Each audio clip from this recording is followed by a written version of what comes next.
Bonjour et bienvenue sur Jet d'initiative. Dans cet épisode, on va parler d'OSR. La dernière fois, on a évoqué le Black Sword Hack, qui est un jeu qui relève de l'OSR, c'est-à-dire de l'Old School Renaissance ou l'Old School Revival. Mais on n'a pas défini ce que c'était que l'OSR, j'aimerais bien qu'on y revienne un petit peu, et tout cet épisode va y être consacré. Alors l'OSR, il a connu en France un petit coup de fouet, très récemment, grâce à la sortie d'un jeu qui s'appelle Dungeon Crawl Classics. DCC pour les intimes, qui est sorti chez un éditeur qui s'appelle Achilleos. Et j'ai eu la chance de pouvoir poser la question à Emmanuel Bouteille d'Achilleos. Mais pourquoi tu as sorti cet ovni ludique ?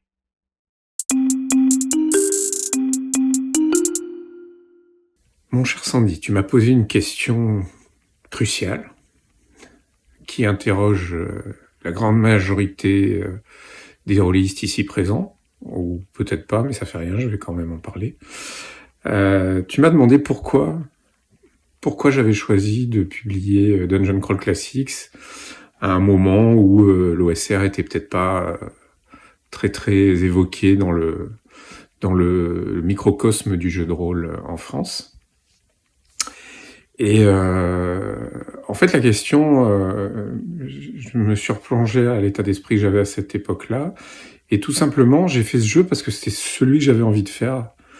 C'était le premier jeu de rôle que j'envisageais de publier en tant qu'éditeur, et je me suis vraiment pas posé la question, comme c'était vraiment un choix par plaisir.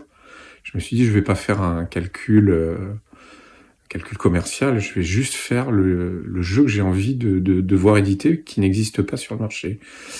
Et pour remonter un peu quelques années en arrière, quand Dungeon Crawl Classics est sorti, j'ai eu une sorte d'épiphanie. J'ai reçu le jeu et je me suis dit, putain, c'est ça que j'attendais depuis tellement longtemps. Et pour aller plus dans le détail, pour te répondre à ta question, j'ai vraiment adoré la démarche de Joseph Goodman. Bon, d'abord, c'est un mec super sympa, et ça joue, parce que quand je l'ai contacté en 2014, je crois, la première fois, en lui disant que j'adorais son jeu, et que comme j'étais éditeur, j'aimerais bien un jour éventuellement le publier, même si j'avais pas fait de jeu de rôle jusque-là. Et il a vu ce que je publiais, on était fans des mêmes genres de BD, il adorait les EC Comics, il adorait les chroniques xénozoïques, par exemple. Donc on a pu échanger. Et le fait d'avoir eu ce rapport très bienveillant, positif, il m'a dit ouais, ce serait super. Enfin, il m'a encouragé littéralement à faire ça. Alors, je lui ai dit bon, là c'est pas le moment, mais il est possible que ça arrive incessamment sous peu. En fait, ça a mis plus de 6 ans, presque 6 ans, ouais, à se concrétiser.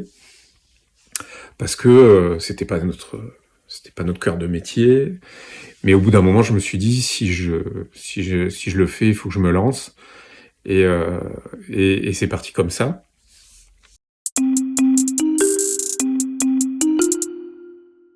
Voilà, on en sait un petit peu plus sur la sortie de DCC. Alors il faut savoir pour l'anecdote que si vous avez DCC en français actuellement, c'est malgré moi, parce que quand Emmanuel m'a demandé à l'époque si je trouvais pertinent de sortir DCC en France, je lui ai dit que c'était vraiment un jeu de niche et qu'il avait très peu de chances de trouver son public. Comme quoi je me suis vraiment complètement planté et j'en suis ravi parce que Emmanuel a persévéré malgré tout. Voilà, et que c'est un excellent jeu. Maintenant, on va parler un petit peu, on va essayer de définir ce qu'est l'OSR, et pour ça, j'ai posé la question à plein de gens, des spécialistes, des pas spécialistes, pour savoir quelle était la vision qu'ont les rôlistes de l'OSR. Et le mieux, c'est de vous donner la parole à vous. Vous allez voir, c'est assez intéressant.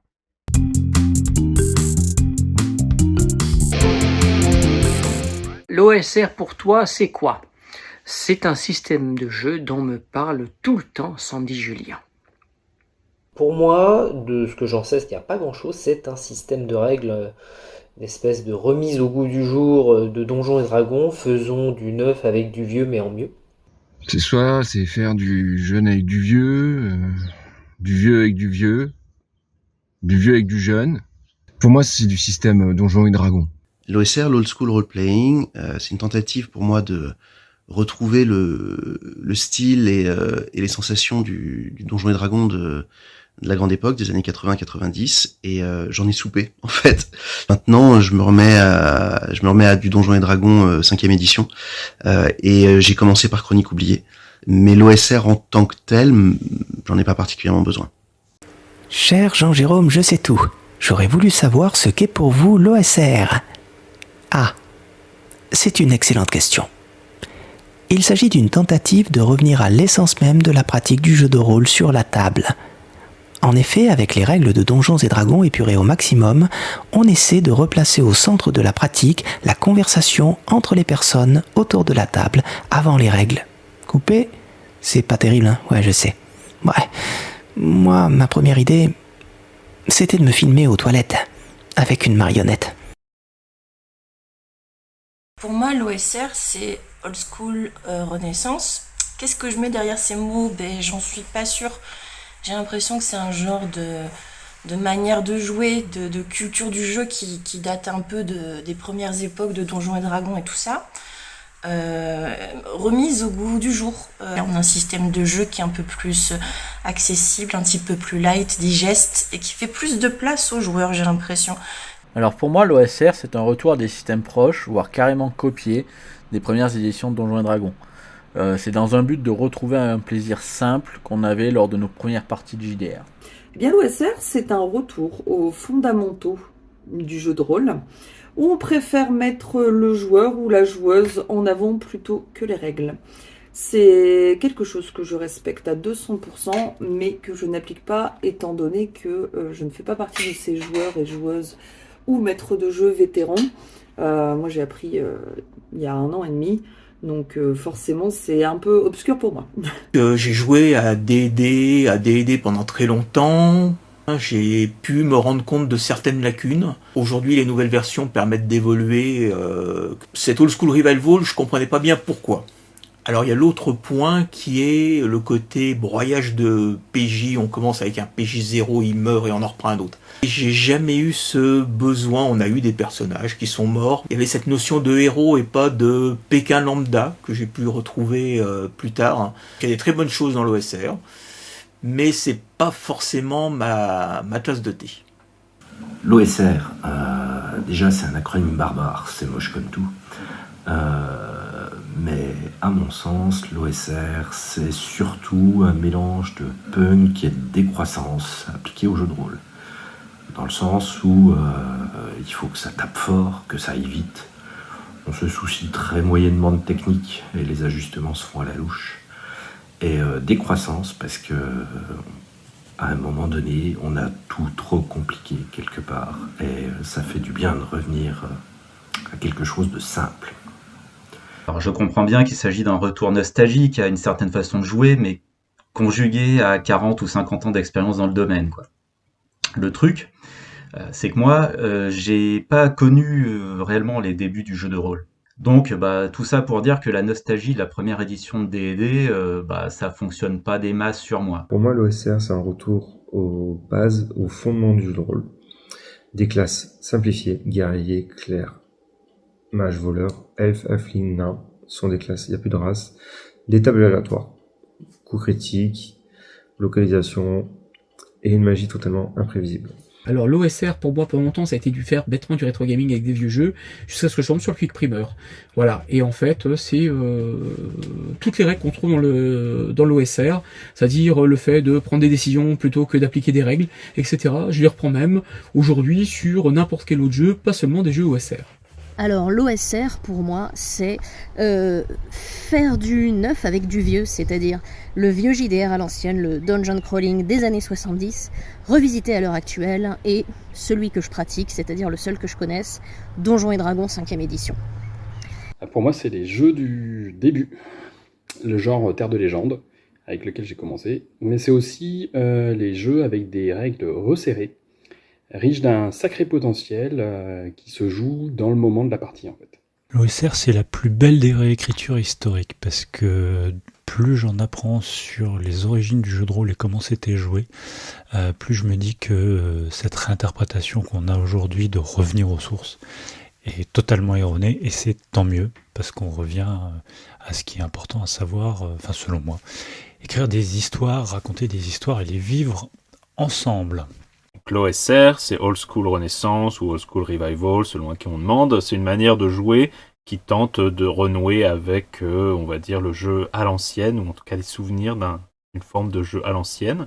Un peu comme dans le jeu vidéo, on va avoir des jeux en pixel art, par exemple, qui tentent de restituer une certaine époque, mais ce qui ne veut pas dire forcément ne pas avoir de nouvelles idées, ne pas apporter de nouvelles choses. Pour moi, l'OSR, c'est un type de jeu de rôle où on joue surtout des aventuriers et des aventurières. Ce sont des jeux qui comportent beaucoup d'aléatoires pour la création des personnages, pour la survenue d'événements, mais aussi pour la création du monde. C'est aussi un type de jeu où même si le monde est en train de basculer, on n'est pas forcément là pour le sauver avec ses petits bras. Alors pour moi, l'OSR, c'est un ensemble de principes indépendants des règles, même si souvent on raccroche l'OSR aux vieilles règles de Donjons et Dragons. Je vais en citer 4. Les actions des personnages construisent l'histoire. Premier principe. Deuxième principe, le MJ est impartial et ne tord ni le jeu, ni les situations. Troisième principe, les éléments de l'univers ont leur propre raison d'être et objectifs en dehors des personnages joueurs. Et enfin, dernier principe, la solution ne se trouve pas sur ta fiche de personnage. J'aime ces principes. Alors l'OSR pour moi c'est d'abord une anecdote. Fin des années 80, je me suis débarrassé de ma boîte rouge, de ma boîte bleue et du triptyque de Donjons et Dragons parce que je trouvais à ce moment en rentrant au lycée que les règles étaient beaucoup trop simples. Beaucoup trop simples, donc il fallait que je voulais me tourner vers des jeux beaucoup plus adultes avec des listes de compétences. Et bien aujourd'hui, près de 40 ans après, cette simplicité elle me va bien, c'est un véritable coup de fraîcheur, c'est des règles simples, solides, efficaces et qui permettent de se prendre pour un game designer, de faire du bricolage, qui ne marche pas toujours, mais c'est ma nouvelle façon de faire du jeu de rôle. C'est un fantasme de comment se passaient les premières parties de Donjons et Dragons, en explorant les dungeon crawl à l'ancienne. Mais ce dont on parle le plus, c'est les rétroclones, ces jeux repris de Donjons et Dragons pour en faire de nouveaux jeux avec de nouvelles règles. On en tire 5 points essentiels. Le player skill, donc aller au-delà de la fiche et chercher les compétences des joueuses. Le côté gonzo, ces univers qui sont donc gigantesques avec des structures et méga structures qui n'ont pas de sens dans notre réalité mais qui dans les fictions ici en ont. Le côté gritty, un côté sombre où la mort est présente, même omniprésente. Enfin, une règle très importante et qui a fait couler beaucoup d'encre, rolling not ruled.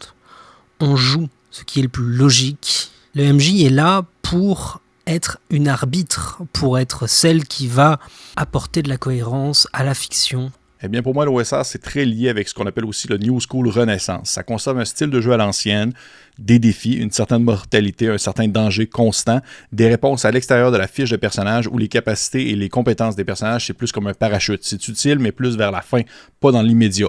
Mais le tout est en phase aussi avec des designs contemporains des jeux, des esthétiques plus modernes et bien sûr les intentions des auteurs dans les jeux. Je trouve ça important de le mentionner alors que souvent l'OSR est vu comme une histoire de vieux grognards alors que finalement c'est résolument moderne.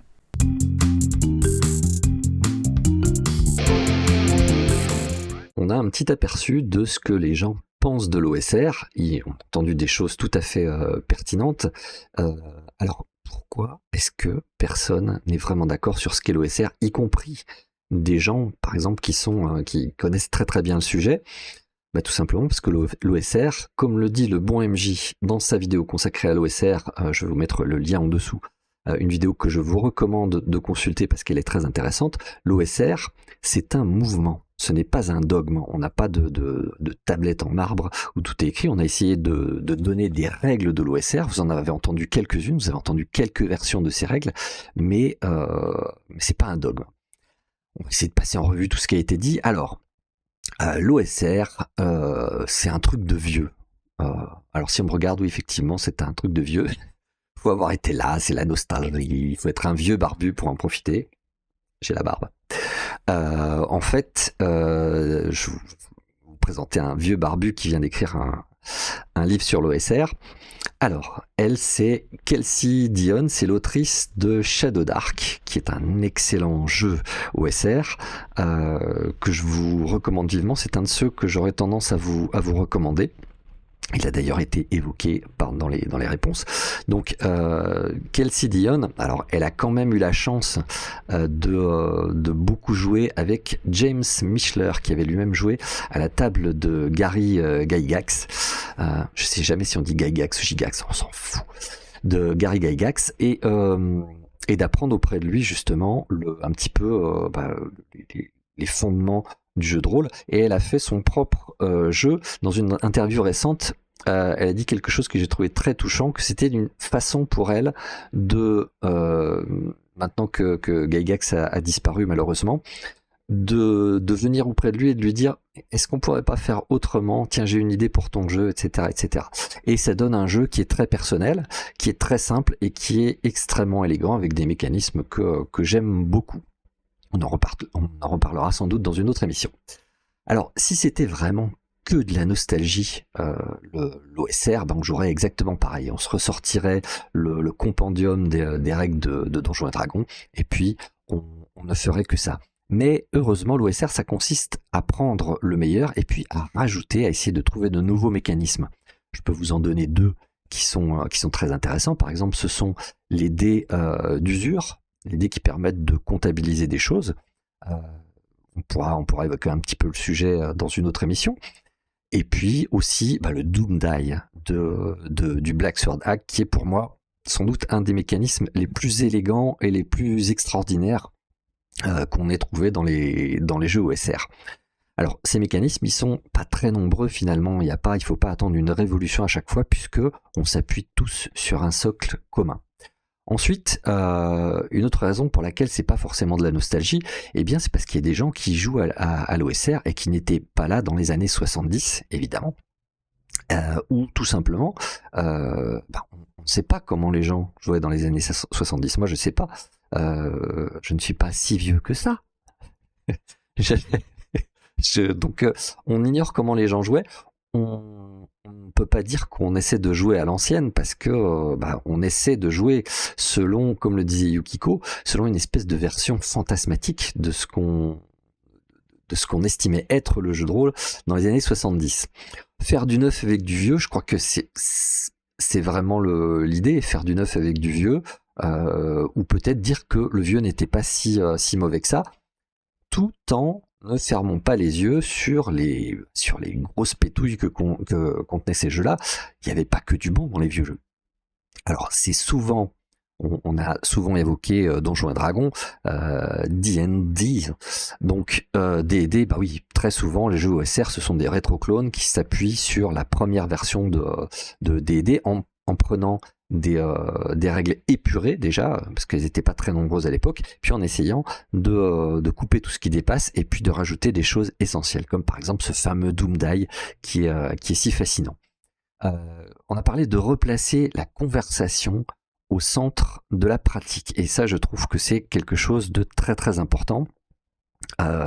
C'est une façon de dire, c'est un truc de vieux ça quand même, de dire regarde pas ton téléphone pendant la partie, c'est la conversation, tu regardes pas ta fiche. En fait c'est un petit peu ça. C'est surtout une façon de dire on n'a pas besoin d'apprendre des règles très complexes, on n'a pas besoin de maîtriser les règles du jeu pour s'investir dans la partie. On n'a pas besoin par exemple de connaître des règles très complexes d'attaque d'opportunité, des règles liées à la magie qui sont très très touffues pour jouer. Le principal c'est de dire on t'explique une situation, et puis dis-nous ce que tu veux faire avec ton personnage. C'est ça qui est important au centre de l'OSR, c'est de dire c'est quelque chose de très très accessible, parce que on n'a pas besoin de compiler de consulter d'énormes manuels avant de se mettre à jouer. Donc c'est vraiment quelque chose de très particulier. Il y avait un très bon exemple dans un des petits magazines, enfin des gros magazines NOC, qui expliquait la différence entre l'OSR au niveau des compétences. Et on trouve très peu de compétences dans l'OSR. En fait, la plupart du temps, vous n'avez pas de compétences, vous n'avez que les caractéristiques de base. Pourquoi c'est intéressant ? Eh bien, supposons qu'on ait des barbares qui veulent monter à cheval dans un scénario. Voilà.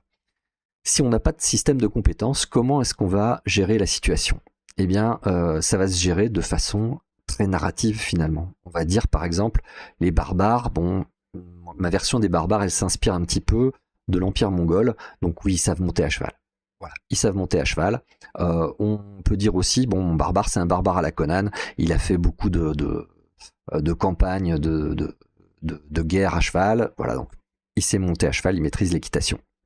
Voilà comment ça se résout dans l'OSR. Et puis un personnage, par exemple, si c'est un personnage qui n'a aucune raison d'avoir jamais été à cheval, par exemple, c'est un petit Gus qui vivait dans un village de pêcheurs, il a été marin, il a jamais vu un cheval de sa vie, bah ça va être très compliqué pour lui de monter à cheval, donc peut-être qu'il va devoir faire un jet de dés pour y arriver. Voilà. Si on a un système avec des compétences où on a une compétence équitation ou cavalerie, peu importe, et bien dans ce cas-là, tout le monde va être jugé, la capacité de chacun va être jugée à l'aune de cette compétence. C'est-à-dire que si je ne l'ai pas mise sur ma fiche de personnage, je ne peux pas l'utiliser, même s'il serait vraisemblable que mon personnage puisse utiliser cette compétence. Et puis, tout va dépendre du nombre de points que j'y aurais investi. Donc, au bout du compte, on va aller de plus en plus vers quelque chose qui est chiffré, quelque chose qui est formalisé par les règles, et donc qui se détache de la conversation pure et dure, c'est-à-dire qu'au lieu de dire je suis un barbare et j'ai participé à des campagnes de cavalerie donc je sais monter à cheval, eh bien on va dire consulte ta fiche, combien est-ce que tu as en équitation. Voilà ce qu'on veut dire par la réponse ne se trouve pas sur ta fiche de personnage. C'est pas simplement une question d'affronter des dangers avec la fiche, c'est une question de savoir comment le personnage interagit avec le monde qui l'entoure.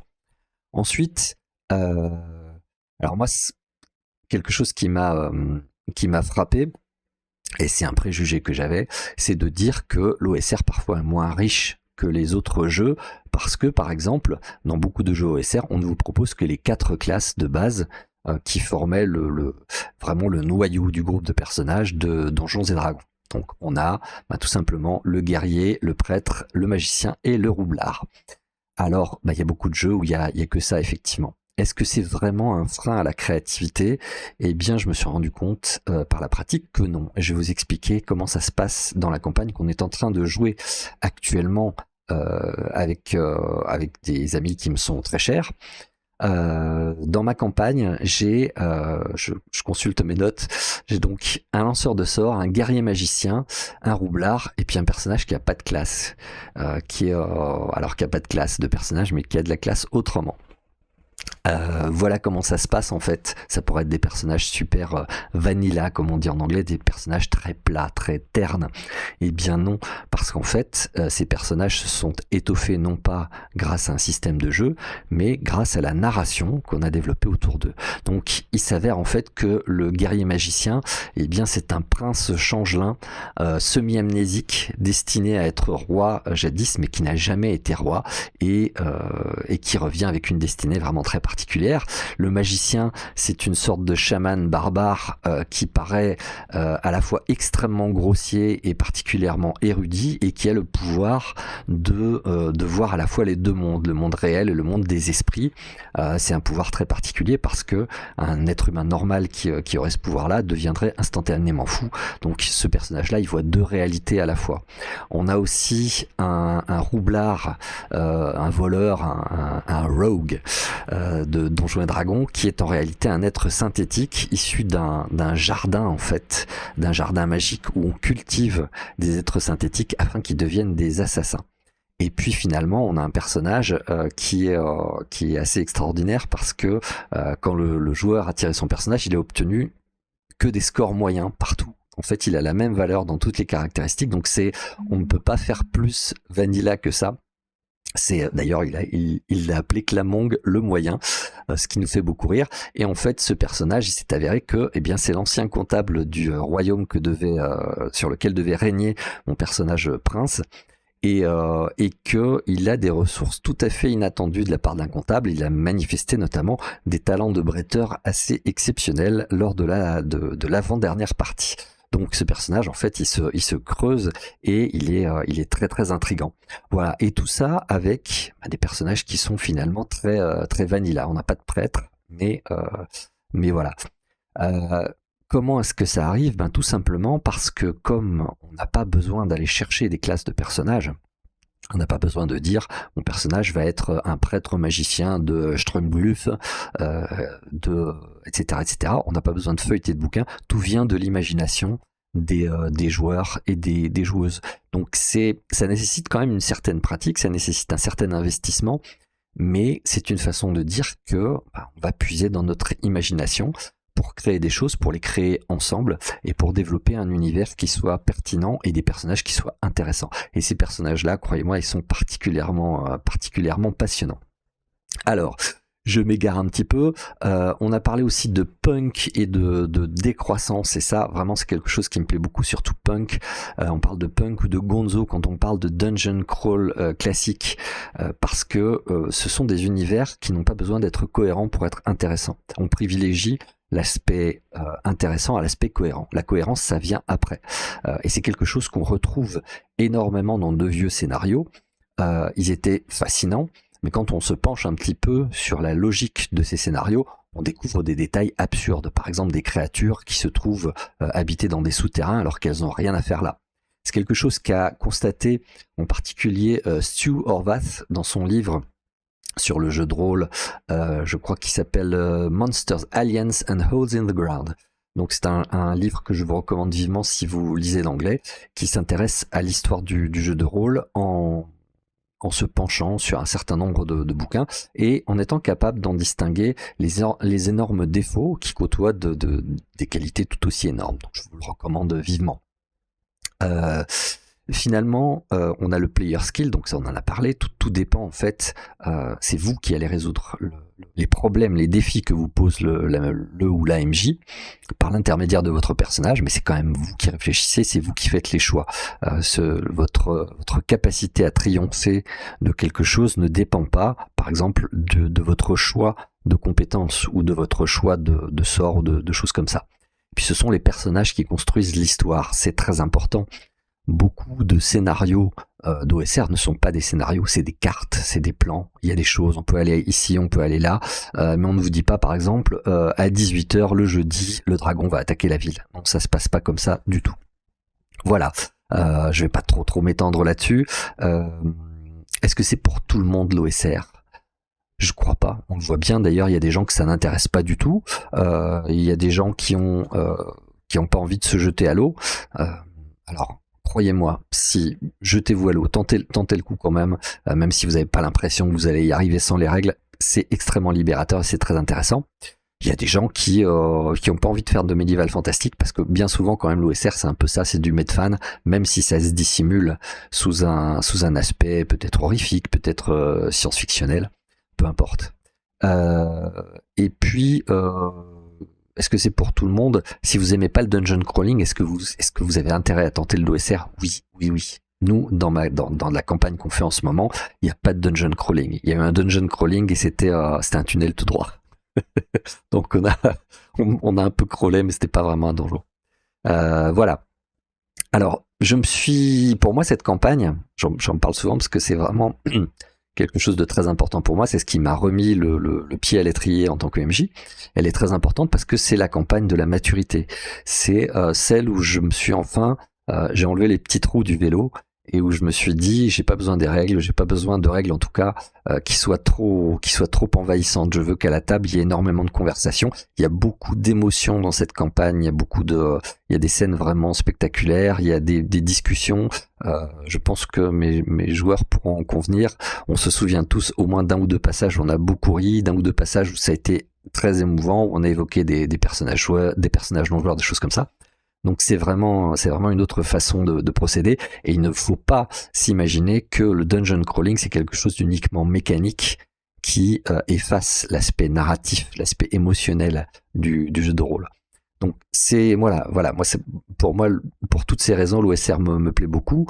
On a un petit peu défriché, mais parfois le mieux c'est de demander aussi aux professionnels pourquoi ils s'intéressent à la OSR. Et j'ai donc voulu poser la question, moi, des gens dont j'aime beaucoup les publications, et j'ai demandé aux Merry Mushmen. Donc on a la chance d'avoir une double interview d'Olivier et Eric des Merry Mushmen qui vont nous expliquer un petit peu pourquoi eux, ils publient de l'OSR.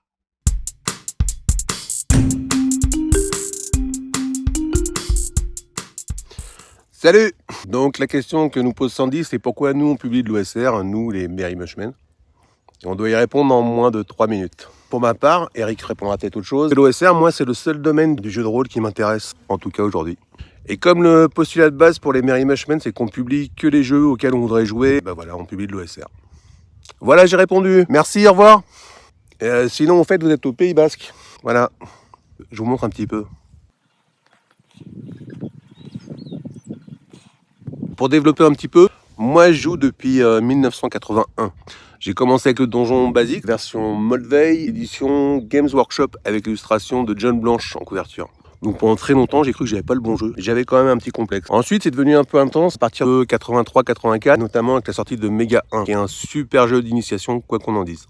Après ça, on a joué à tout ce qui passait, tous les jeux qu'on pouvait obtenir. C'était pas facile. On jouait à tout, on testait, on creusait pas mal et on a vraiment essayé plein de jeux dans plein de genres différents. J'ai commencé à ralentir pas mal au milieu des années 90 et j'ai complètement arrêté en 2000. Époque à laquelle je rencontre Eric Nunant d'ailleurs. Je sais pas si c'est un rapport. En fait, ça a commencé à m'ennuyer un peu. J'y trouvais plus ce que je cherchais. Il y avait un côté à quoi bon. Et en fait, à une époque, j'ai l'impression qu'on a un petit peu oublié que le jeu de rôle, c'est avant tout un jeu. Et peut-être particulièrement en France. Et ça me saoulait, j'ai arrêté. Vers 2016, j'ai un ancien pote de jeu de rôle qui est venu à la maison avec ses enfants. Il a proposé qu'on fasse jouer nos mômes. On l'a fait avec Tranchon et Tracon, de l'excellent Kobayashi. En général, quand vous faites jouer des gens qui ne connaissent pas le jeu de rôle du tout, ils jouent naturellement au OSR. Et c'était plutôt chouette. Du coup, je me suis intéressé à l'OSR, je suis allé voir les blogs, il y en a des milliards. Et tout ce que je voyais, je trouvais ça génial. L'OSR, à mon avis, c'est le domaine le plus créatif, le plus généreux, le plus foisonnant de toute la scène jeu de rôle. C'est comme ça. Bref, c'est là qu'est née l'idée de NOC. J'ai recontacté Eric Nunant, il a décidé de s'y mettre, bien nous en a pris. L'OSR, c'est pas faire des trucs comme on faisait avant, c'est pas essayer de jouer comme on jouait avant les années 80. D'abord, on sait pas comment ils jouaient les mecs. Ça va être encore plus disparate dans les styles de jeu qu'aujourd'hui, quoi. Ça peut être un peu ça quand même, mais ça reste une fraction de ce qu'est l'OSR, surtout aujourd'hui. En fait, l'OSR, il s'agit de reprendre la proposition de base, qu'on a trouvée bonne, puisque c'est de là que tout a démarré, pour emprunter un chemin d'évolution différent de celui qui a emprunté le jeu de rôle mainstream traditionnel. Tout ça avec une économie de moyens super intéressante, en utilisant des systèmes en général très simples, pas toujours, mais en général. Parce que DD à l'origine, c'est quand même un système de jeu de plateau ou de wargame, pas super sophistiqué, pas super intéressant. Et il s'agit de faire de ce défaut, entre guillemets, un avantage. Ça peut quand même donner des trucs très malins, très intéressants, comme le Black Hack ou Makato Monster.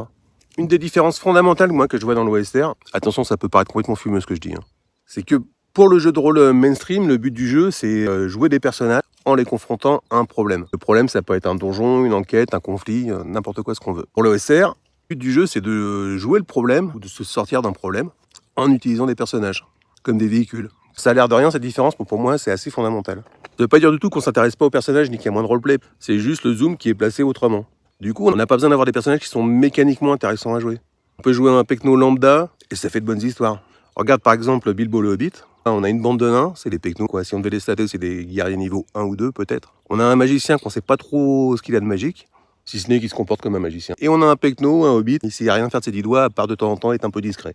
Pas de super-héros, mais on a une super histoire. C'est pas leur pouvoir ou leur sort qui font que ce sont des héros. C'est la façon dont ils se comportent, les décisions qu'ils prennent, c'est leur courage, leur pugnacité, leur astuce. Voilà, les personnages OSR, c'est un peu ça. En OSR, si tu veux jouer un chevalier, comporte-toi comme un chevalier.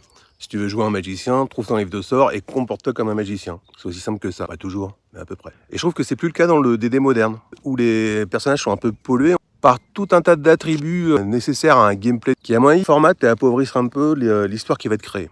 Je pense. Il y a des motos dans la montagne. Il y a aussi une différence dans le genre de fantasy joué. En OSR, on est quand même vachement moins tenu que par les canons de DD établis depuis 50 ans, quoi. Moi, pendant longtemps, ma principale source d'inspiration, c'était Johan et Pierre Louis et les contes populaires. Et quelques BD de Métal Hurlant. Du coup, en OSR, on a souvent des univers qui sont peu développés, parfois un peu fumeux, pas super rationalisés, donc du coup, ils ont encore une aura de mystère et de magie. Et pour ma part, je préfère ça de loin aux univers où tout est expliqué.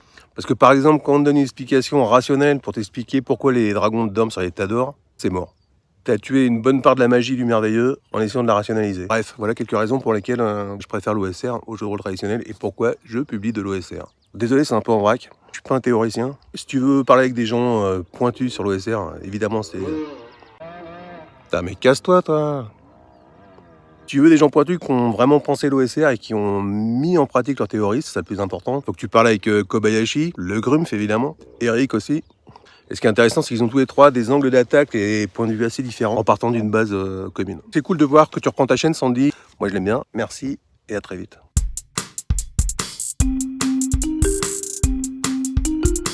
Alors pourquoi les Merry Mushmen publient-ils de l'OSR ?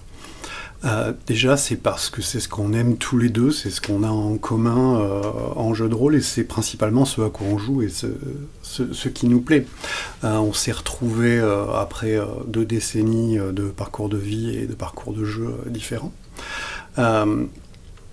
Et on s'était connus avec Olivier sur Archipel, qui était un monde pour la 3e édition de Donjons et Dragons, qui suivait les règles de l'époque, certes, mais qui était quand même dans l'esprit de ce qui nous plaisait dans les années 80-90, quand on lisait Cassius Belli et qu'on jouait les scénars de Denis Beck, cette fantaisie un peu goguenarde et jamais très sérieuse, même si elle pouvait être dramatique et dangereuse. Et en OSR, on retrouve un peu tout ça. On trouve OSR, NSR, c'est devenu très très large maintenant. C'est plus que de la fantaisie. Ça peut être de la SF, du contemporain, un peu tout ce qu'on veut. Mais on a quand même cet esprit qui nous plaît à tous les deux.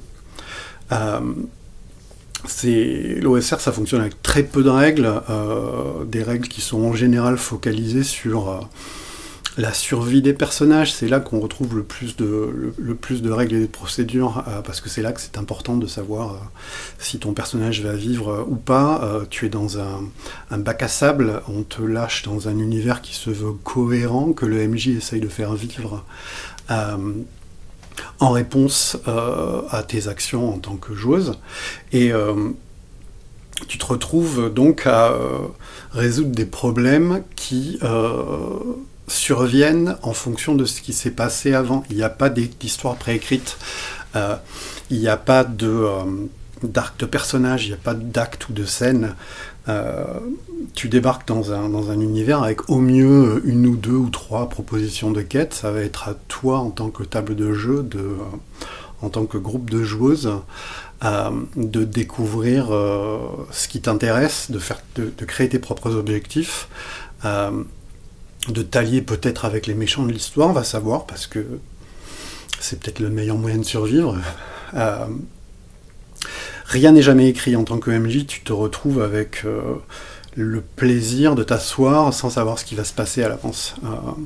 Quel jet de rencontre aléatoire tu vas faire, quel est le premier habitant du donjon qu'on va rencontrer, est-ce que c'est l'apprenti du magicien, est-ce que c'est un prisonnier échappé, est-ce que c'est 3D6 gardes orques de très très mauvaise humeur qui vont te forcer à fuir et finalement à explorer un autre donjon parce que celui-là il est grillé. Aucune idée. Et en tant que joueuse, tu te retrouves avec tout un tas de problèmes qui n'ont pas été créés par le MJ, ou s'ils ont été créés par le MJ n'en a pas la solution préétablie, ni même une liste de solutions. Tu vas te servir de ce que tu connais de l'univers, ce que connaît ton personnage, peut-être les objets que tu as pour résoudre les problèmes de manière créative. Et ça se fera pas en faisant un combat sur une grille quadrillée, et ça se fera pas non plus en cherchant dans ta liste de capacités sur ta feuille de personnage, parce que tu en as très peu finalement. Donc voilà, on se retrouve avec des gens qui jouent à un jeu super ouvert et qui ne leur offre pas d'histoire préécrite. Mais une fois qu'on aura terminé la partie, on pourra se raconter des histoires. On pourra se parler de la fois où on a été obligé de fuir devant les 4D6 gardes orques. Et voilà.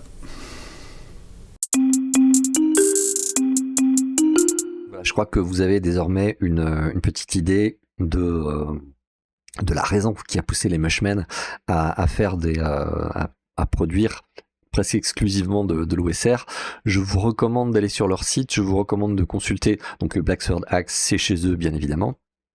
Je ne saurais trop vous recommander également le magazine Nock qui est absolument exceptionnel, où vous allez trouver énormément de choses intéressantes. Il est en anglais pour le moment, mais il paraît qu'une version française est en cours.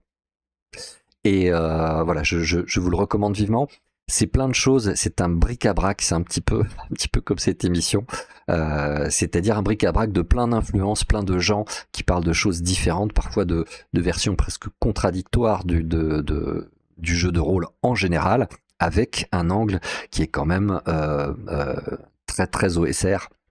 Donc, et qui peut s'appliquer à plein de jeux. Alors, l'intérêt aussi de l'OSR, c'est que il vous permet d'établir des ponts entre énormément de jeux.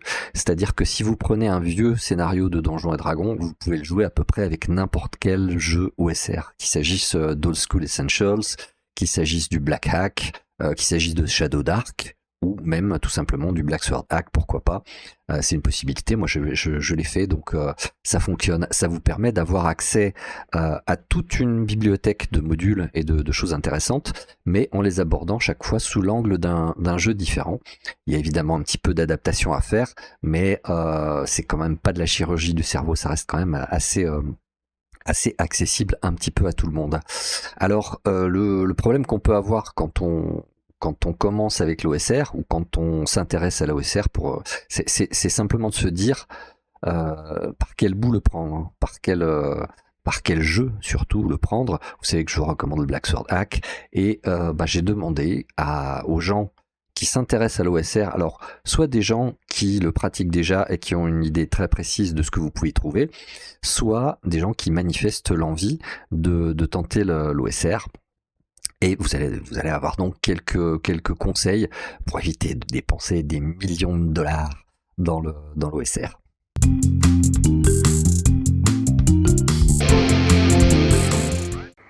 Celui que Sandy Julien m'a promis de me faire essayer. Si j'avais un jeu OSR à conseiller, je conseille ce magnifique, ce formidable, ce livre absolument parfait, Black Sword Hack d'Alexandre Kobayashi chez les Merry Mushmen. C'est parfait. Lequel? Je vais dire Black Sword Hack, pour deux raisons. Un, parce que y a plein de gens vachement bien qui arrêtent pas d'en parler en ce moment. Et puis deux, parce que c'est de Kobayashi, en fait, il m'a un peu mis le pied à l'étrier sur les jeux indés avec Tranchons et Dragons. Black Sword Hack, dont j'ai entendu énormément de bien sur les différents réseaux. Eh bien, depuis un peu plus d'un an, j'utilise Macchiato Monster d'Éric Niedan, qui est pour moi une petite pépite, et notamment avec certains dérivés que je viens de découvrir, comme Donjons et compagnie de Ben Felten, et là dernièrement, toujours sur le même moteur de base, Café Noir de Dog Dandy. Et à chaque fois, des petits changements dans le moteur, des petites variations qui permettent de jouer dans des univers et des thématiques vraiment différentes. S'il y a un jeu OSR que je conseillerais en particulier, ce serait Dungeon Crawl classique. Pourquoi? Déjà, avec un livre, on a tout. Ce qui m'a vraiment séduit, c'est le système d'entonnoir. On commence avec 4 personnages de niveau 0 qui essaient de suivre une aventure du type Lovecraftienne, Indiana Jones, Seigneur des Anneaux. Une fois qu'ils survivent, ils passent niveau 1 et on choisit la classe. Le jeu que je veux conseiller, c'est Donjons et compagnie, parce que il est simple à appréhender, il est simple à jouer, et puis il joue avec plein de codes, notamment alors ceux de l'exploration de donjons, ceux de l'entreprise, et je trouve que c'est un mélange particulièrement réussi.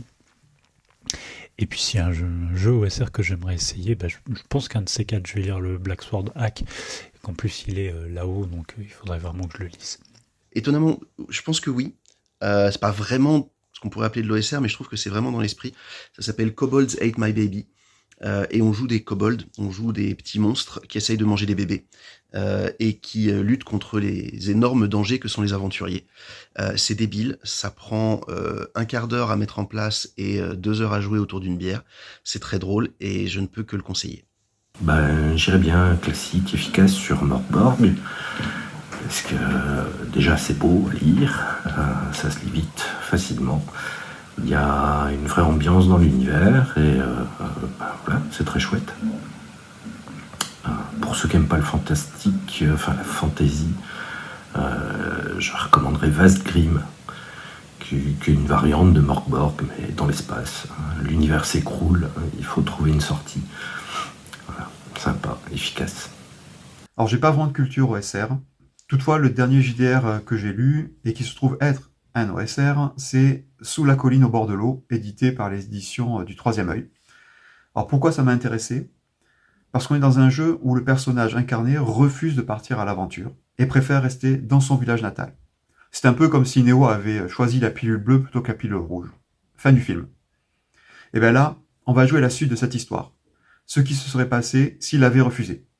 Bon, en fait, vous n'allez pas jouer dans Matrix, mais plutôt dans un univers quand même très proche du Hobbit. Mais bon, c'était pour éviter d'invoquer Gandalf. Alors ce que j'ai aimé, c'était la légèreté des thèmes abordés, le côté paisible des histoires, et j'ai trouvé le système hyper simple à prendre en main. Monsieur Jean-Jérôme, je sais tout. Si vous aviez un jeu OSR à me recommander, ce serait lequel? Ah, c'est une excellente question. Il y a le Macchiato Monster, mais aussi Coureur d'orage, et bien d'autres encore. Mais moi, je voudrais vous inviter à lire Oltré, parce que c'est bourré de bonnes idées pour improviser un chouette bac à sable, mais aussi et surtout pour redonner la parole aux personnes qui jouent avec vous. Coupé, c'était naze, j'en suis conscient. Mais je pense que j'arriverai pas à faire mieux ce soir. J'aurais dû faire une marionnette. Je conseillerais DCC. C'est un excellent jeu qui mélange les règles de Donjons et Dragons anciennes avec des principes assez funky, assez sous-acide, comme les coups spéciaux très cinématiques des guerriers, les effets what the fuck de la magie qui peuvent vraiment faire très mal. Il est complet, il existe pléthore de modules géniaux. Sa direction artistique fait directement référence aux vieilles illustrations et vieux plans sur papier qu'on trouvait dans les fanzines et c'est classe. Eh bien, un jeu OSR que j'ai très envie d'essayer, mais j'ai toujours pas eu le temps, c'est Black Sword Hack, notamment la toute nouvelle version. Voilà, il est très attirant, les illustrations sont chouettes, c'est normal, c'est Goran Glikovic. Et il y a plein d'idées dedans à la lecture qui donnent envie, c'est juste que j'ai pas le temps, mais j'espère bien un jour avoir l'occasion d'y jouer. Alors c'est facile, c'est Dungeon Crawl classique. Alors pourquoi? Parce qu'en fait, moi ça fait plus d'une dizaine d'années que j'ai pas fait de Donjons et Dragons 3ème édition. Voilà, c'est un jeu qui a occulté presque 10 ans de ma carrière de rôliste. Et en fait des CCM me permet de refaire des parties dans cette ambiance, mais pas avec la lourdeur des règles de Donjons et Dragons. Voilà, avec un truc rapide à jouer, intéressant, et où le danger est présent, en fait, où il y a un défi permanent pour les joueurs et les personnages. Celui que j'aimerais beaucoup essayer, c'est Black Sword Hack, parce qu'on m'en a pas mal vanté les mérites, et que je tends à la simplification, et ça a l'air juste génial, une feuille de personnage en tout petit qui tient en une page, ça a l'air juste incroyable. Eh bien, je vais en nommer 4 pour justement montrer la richesse que ça peut offrir. Il y a Shadow Dark, qui est un jeu OSR qui représente justement le trait classique Dungeon Crawl, exploration de donjons avec une gestion de torches vraiment intéressante. Il y a Cyborg, qui est un peu le OSR, mais à la sauce cyberpunk, donc c'est super facile à prendre en main, c'est vraiment très bon. Il y a également Cloud Empress, qui a l'OSR dans sa mentalité, mais pas dans ses règles, alors que les règles sont plus celles de Mothership, une ambiance à la Nausicaa. Et finalement, DCC RPG, qui est juste très bon. Eh bien, il y en a 2. Il y a La Frontière, une adaptation de Borderlands, le jeu vidéo avec son côté foutraque, râpeux, qui défouraille à tout va, mais avec une bonne dose de profondeur à aller chercher. Terra X, du post-apo sur notre planète Terre qui a été xéno-terraformée, un setting ramassé, brossé de telle façon que plein de choses sont possibles.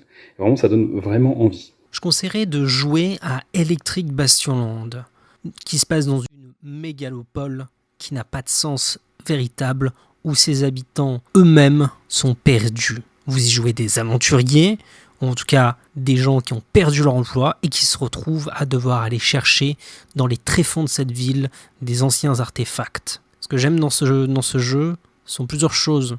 C'est la maquette, les illustrations qui sont très évocatrices, mais aussi la manière dont il raconte et il conseille le jeu. Voilà, vous avez quelques conseils pour débuter l'OSR.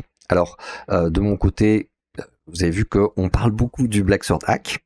Il est là. Il ne coûte que 30 €. C'est vraiment un très bon investissement. C'est un tout petit livre. En plus, il est très vite lu. Donc, vraiment, c'est un très bon moyen de se mettre à l'OSR. En plus, avec une version de l'OSR qui est très originale. Vous avez aussi, Dungeon Crawl Classics, qui va sortir en version souple. C'est celle que j'ai ici. Regardez comme elle est souple. Cette version-là, donc, 488 pages pour 30 € aussi, si je ne dis pas de bêtises. Voilà, le prix est dessus. Donc c'est vraiment, c'est pas un énorme investissement. Et puis c'est vraiment quelque chose de très original. J'ai aussi 2 chouchous. Alors, Macchiato Monsters, sans péter le micro. Donc Macchiato Monsters édition Noisette. Je vais essayer de mettre un lien dans les... Alors c'est un jeu d'Éric Mieudant, encore un Merry Mushman. Donc on trouve c'est les suspects habituels. Celui-là il est très bien parce qu'il y a des tables dedans, des tables aléatoires qui sont très intéressantes pour faire plein de choses. Et puis il est très très simple aussi. Il est vraiment très chouette. Et mon chouchou récent aussi. Alors hop, là. C'est Shadow Dark, donc de Kelsey Dion. Alors Shadow Dark, il a qu'un seul inconvénient, c'est qu'il est difficile à se procurer. Il coûte un petit peu cher en fait. Il va falloir le commander sur le site de Kelsey Dion. Et je vous cache pas que les frais de port font un petit peu mal aux fesses. Avec un peu de chance, je sais qu'il y a un éditeur qui est en train d'essayer de contacter Kelsey pour faire une version française. Si vous connaissez des gens qui la connaissent personnellement, n'hésitez pas à lui dire qu'on a très très envie de publier ça en français, et je connais un traducteur qui a très très envie de le traduire parce que c'est un excellent jeu. Voilà, si vous voulez en entendre un petit peu plus parler, vous pouvez aussi aller sur le site la chaîne YouTube du Bon MJ qui en parle en long, en large et en travers. On a fait un petit tour d'horizon du monde de l'OSR et on va continuer à explorer les jeux de rôle dans Jeux d'initiative au travers de plusieurs thématiques diverses et variées. Si vous vous intéressez à l'histoire du jeu de rôle, à son évolution, eh bien je vous recommande le livre Le jeu de rôle qui est actuellement en financement participatif sur Ulule. Je vous donnerai le lien dans la description de la vidéo. Et ce livre est dirigé par Nathalie Zema avec des plumes particulièrement élégantes comme celles de Romain D'Huissier, de Jérôme Larrey et de Coralie David. Nathalie a eu la gentillesse de venir nous parler du livre et de son processus créatif, des raisons qui l'ont poussé à l'écrire et puis un petit peu du déroulement des opérations.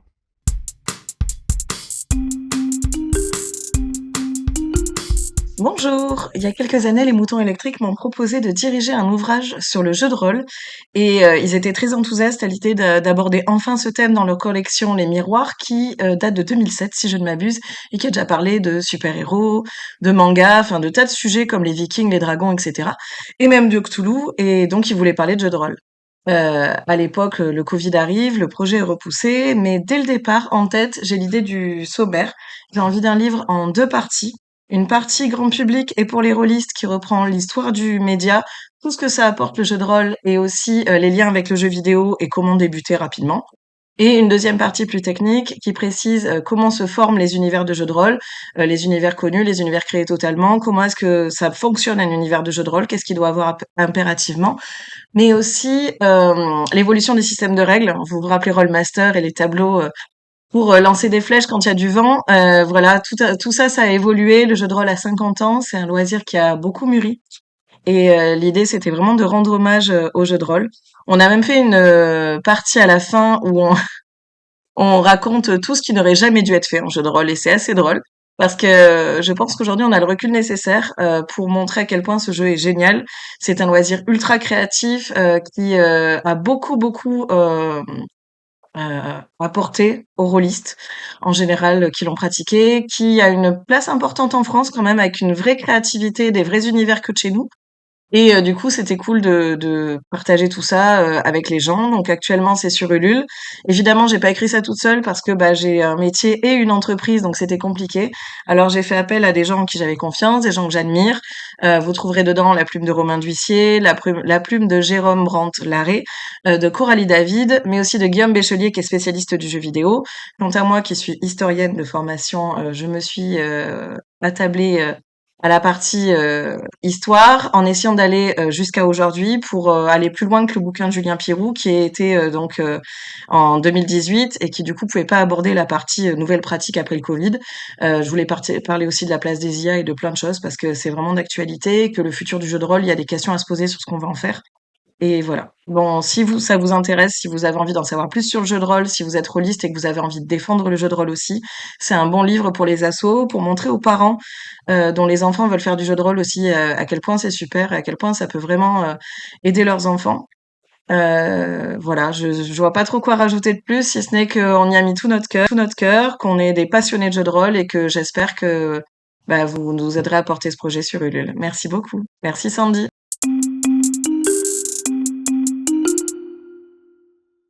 Voilà un fort beau projet qu'on attend avec impatience et que vous pouvez encore financer sur Ulule au moment où je filme, et très vraisemblablement au moment où cette vidéo sortira. Et puis ensuite, eh bien, vous pouvez certainement vous le procurer en librairie dans toutes les bonnes crèmeries. Voilà qui termine cet épisode de Jet d'initiative. N'hésitez pas à commenter sous la vidéo, évidemment à liker si l'épisode vous a plu, à vous abonner si vous ne l'êtes pas encore, et puis vous pouvez surtout nous rejoindre sur le groupe Facebook Jet d'initiative où on préparera les prochaines émissions. On a déjà quatre émissions qui vont sortir par la suite. Vous pourrez répondre aussi aux questions et pourquoi pas proposer même vos propres séquences consacrées aux jeux de rôle. Voilà, je vous dis à très bientôt et amusez-vous bien à casser le château.